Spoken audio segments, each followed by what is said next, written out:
everyone. Welcome back to the Grow RDH podcast. Thank you for being here with me today. I'm trying to adjust my camera here. So if you're watching this on YouTube, you're going to see a new background. I am traveling, and I hope it's not too echoey in here. I'm in my little Airbnb, and I'm in Washington, D.C., which is really exciting. I got a residency that I was able to come out to Washington, D.C. and do some advocacy work. So I'm here and I'm really, really excited. I got in today and I was able to do a little bit of sightseeing and just kind of getting settled in. And then I start tomorrow with some of my stuff that I'm doing. So that is exciting. But that said, yeah, this is my room. If you are new here, my name is Katie. I'm a dental hygienist from South Dakota, and I am an educator and a clinician, and I just like to talk about some of the things that we have to deal with every day. And if you're coming back, if you're a repeat listener, thank you so much for supporting this podcast. Please like and subscribe and share with any of your other dental hygienist friends that you think could find this useful. Today, we are going to keep following in the same Perio mindset, and that is going to, again, lead up into our Perio workshops. We have a Perio workshop coming up in July, and so I'm going to go ahead and link the workshop so you guys can have the opportunity to get signed up if you want to. And basically what it's going to be talking about is some clinical examples. We'll have 2 cases. We'll go through the cases together. And if anybody was on my ethics workshop, hopefully you know that it is not just a CE. It's a true workshop where you can work with other hygienists and get some feedback and talk to each other about some of the things you're experiencing. So I invite you to that. But because we're going in the Perio theme, I wanted to talk today about lasers. And I think one of the biggest clinical questions right now, there's a few out there, but in regard to periodontal therapy and the treatment of chronic infections is, do lasers actually work? And I have heard hygienists debate this and go back and forth. And what I want to present to you today is that the answer is not black and white. That there's really not a lot of research out there, unfortunately. And the reason this question, I think, is so hotly debated is because many clinicians who are using it are seeing very individualized, anecdotal, granted, but very individualized positive results for their patients. So then they get excited about it, and even the dentists that are really into it get very excited about it, and they just want to shout it from the rooftops, right? They're so excited. And then they encounter this other body of clinicians in dentistry that are reading the headlines that are saying there's no evidence. And then they quickly shut them down, and then like, well, I've seen it work, and I went to a CE and they said it didn't work and there's no evidence. And so what I want to talk about today is that either way, lasers are being used, right? And they're being used as an adjunct to periodontal therapy. They're also being used in periodontal maintenance. And depending on what office you go, I feel like they're on either side, right? Clinicians seem to really love it or they really hate it. And I think what's important to remember as a hygienist, that if you want to be marketable as a hygienist in your area, I think it's really important to at least have some laser experience and or have a really good standing on why you think it is good or bad. I think it's important that you do your own homework. And, instead of just seeing those headlines that lasers don't work, really understand what they're saying in the articles when they're saying that lasers don't work. Many times, reading the articles will actually give you way more insight on what the headline is really just glossing over, right?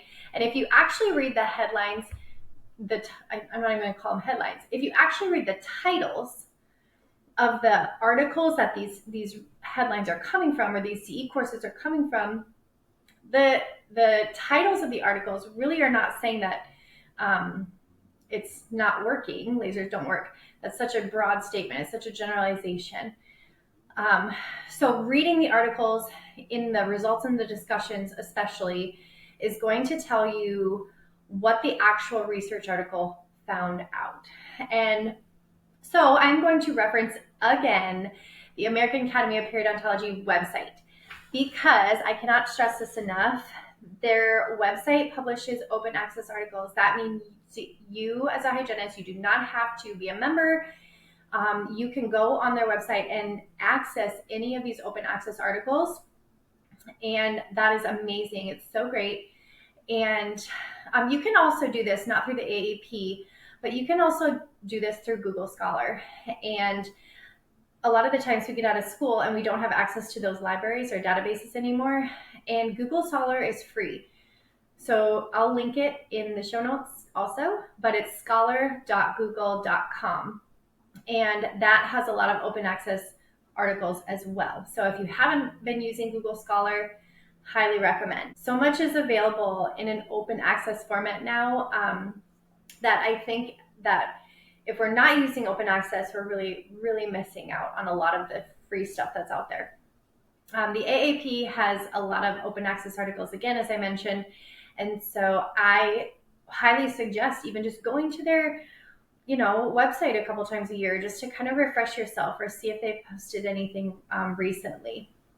So first, I want to say that the AAP has addressed a few different laser issues. They put out 3, and then they put out this big overview article. So the overview article is I'm going to be referencing. If you want to go deeper into all of the 3 parts, you sure can. But what I want to say is basically what they did was they did a huge lit review. And that just means they pulled all of the articles that met the criteria of the questions that they were asking. And so I'm very briefly going to summarize, okay? I'm not going to go super into detail here. I just want to summarize it just to make it into a little bite-sized podcast episode for you. So I'm just summarizing in very, very bite-sized pieces. There's way more detail in the actual article. Please go and read that. So 1, do lasers alone or as an adjunct to SRP decrease perio more than SRP alone? So that was our first question. So just for general, I think it was moderate to severe chronic perio patients, do lasers alone or as an adjunct? The results of this was maybe, specifically in pockets deeper than 5. And there was a few lasers that really made a difference when the pockets were deeper than 7. That was SRP, but there's really not a whole lot of data, or there's not enough data to support the use of them after laser therapy, such as 4 weeks out, 6 weeks out, or as maintenance. So not enough data to support that, but maybe in pockets deeper than 5.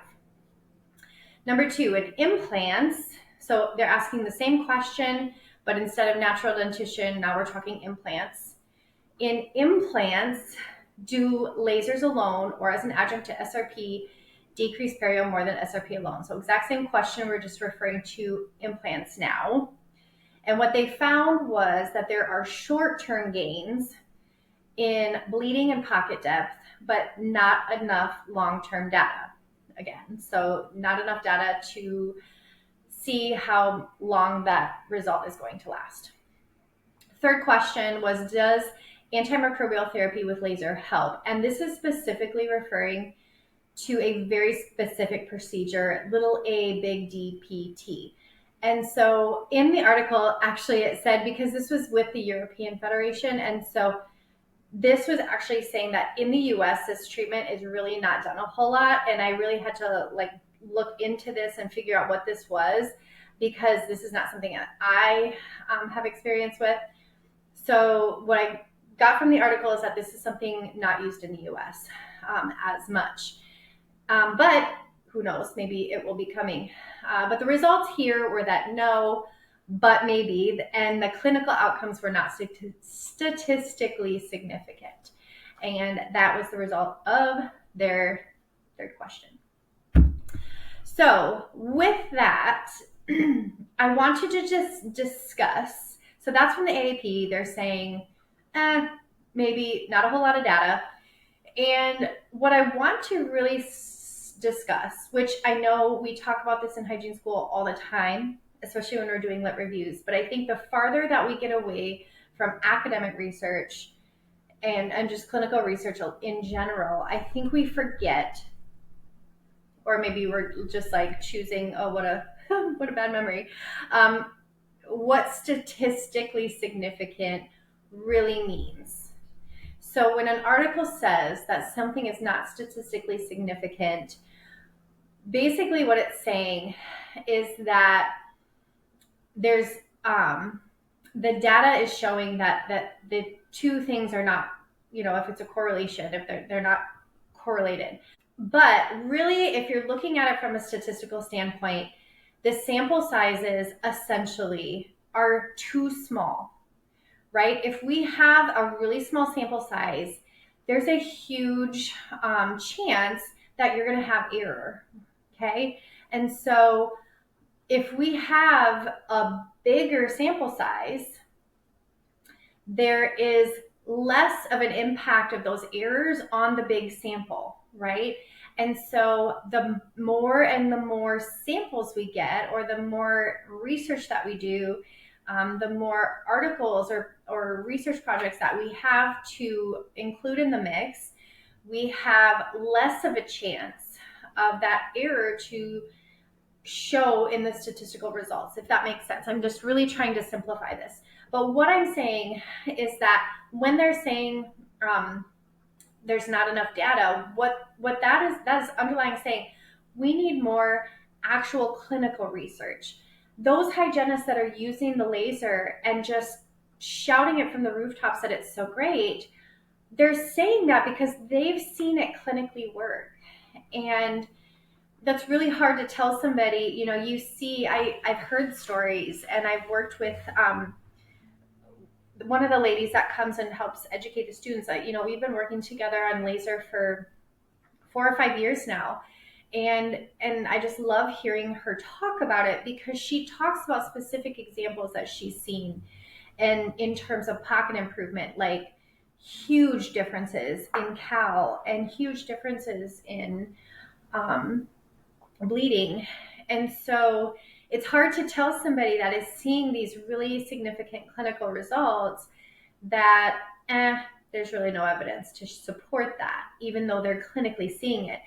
And so I think it's important to also remember when we're in school, we're talking about that evidence-based practice, and we're talking about sort of that triangle and where all of our evidence is coming from. One of those pieces of that triangle is your clinical expertise.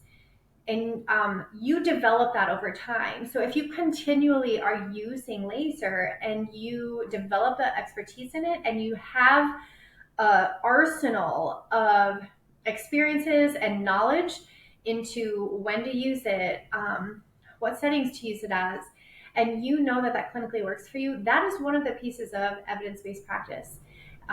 So not just has to come from an article or a book, right? There are more things outside of that we know clinically to be true. And so I'm not saying that we can't use or we shouldn't be using evidence in our practice. That's not what I'm saying. So please don't mishear me. I'm not saying we don't use research and we don't use articles to make decisions, but I'm saying that your clinical experience also matters. Your clinical experiences and how you've developed expertise and how you've developed, the things that you use and what you've seen and your techniques and procedures, those are also really important to remember that helps us make that clinical decision too. So what does this mean for you? One, I would say, please read articles carefully. Really understand what the results are actually saying, before making a clinical judgment on if something is working. If you are seeing results anecdotally, I would say continue investigating, reading, learning, do research on your own.